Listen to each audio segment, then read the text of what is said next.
Good morning, this is Shaman Oracle reading for Tuesday. Today I'm reading for Leo, Virgo, Libra and Scorpio, and this reading here now is for Leo. Welcome Leo. I'm using the Wild Unknown Archetypes deck, and the first card that came out for you is a Self card, and the card is called the Unseen. And the unseen is about the spirit, the ancestor, and the eternal.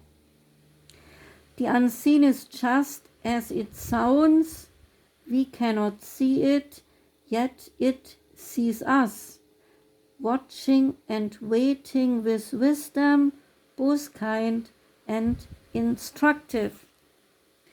We feel the presence of the unseen, sense it intuitively, and then nevertheless we doubt its existence, though it rallies our attention time and time again. The energy of the unseen may come in many forms: a compelling dream, a sudden insight, a clear voice, a vision, or a message from a loved one who has passed to the other side. It is natural to fear these communications as they challenge our perception of what is real.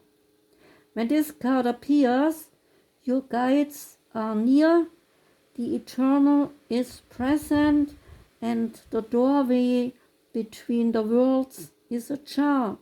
So listen. The sounds may seem as though they come from a distant land, but they call from your innermost chambers.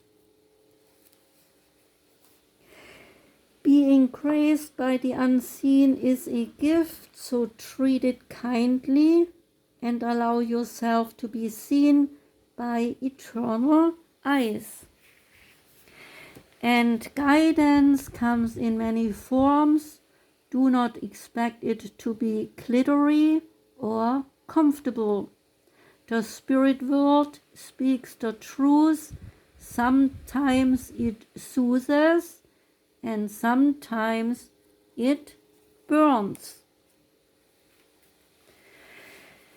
The second card is a so-called places card, and that one is called the Empty Room. And the empty room is the vortex, is the abyss, and the nothing. The empty room haunts us all. It is the universal and all too frequent feeling of lack, of wanting, of the craving to fill ourselves with something, with anything.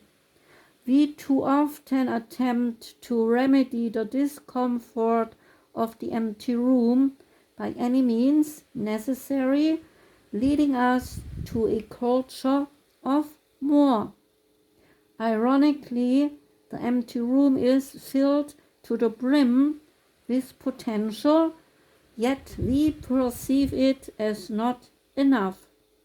So this card is a cry for patience, for sitting within the barren walls of not knowing, for awaiting true vision and purpose before attaching to what we should do next to save our outward appearance. So be with the nothingness, be with the impatience. The empty room has immense power, so let others wonder what you are doing. If you can settle in to the magic of the emptiness, you will soon hear its whispers of wisdom. The archetype of the empty room is also portrayed as the hungry ghost, always feeding and never satiated. And a day of silence is a is a surefire way to harness the power of the empty room. And the last card is the so-called initiations card, and that one is the Apocalypsis. And the Apocalypsis is removing the veil of deception. Apocalypsis indicates a particularly painful time, one that unfolds when two disparate dynamics occur simultaneously, pulling the psyche in seemingly opposing directions. The first is a lifting of the veil. This means truths that have been kept in the dark are revealed, seen, and unearthed. No matter how relieving it is to witness them come into the light, an element of despair and grief will follow. And the second dynamic is the regeneration that comes from the wreckage of the revealed truth. The old narrative breaks and a new story forms.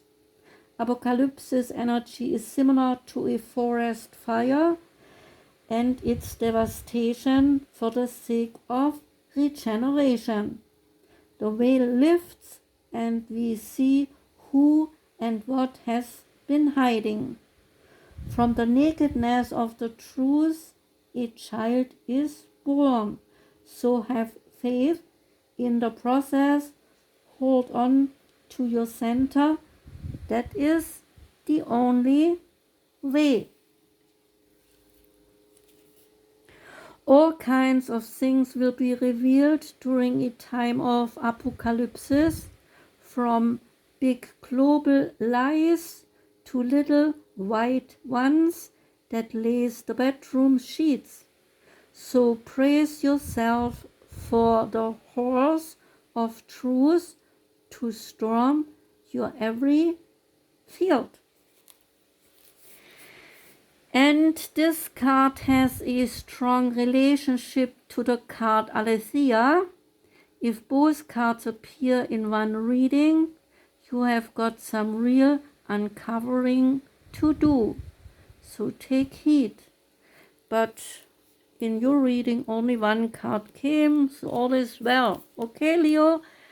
That was the reading for you. Thank you very much for listening, Leo. Have a wonderful day today. Have a great week. Take care and goodbye.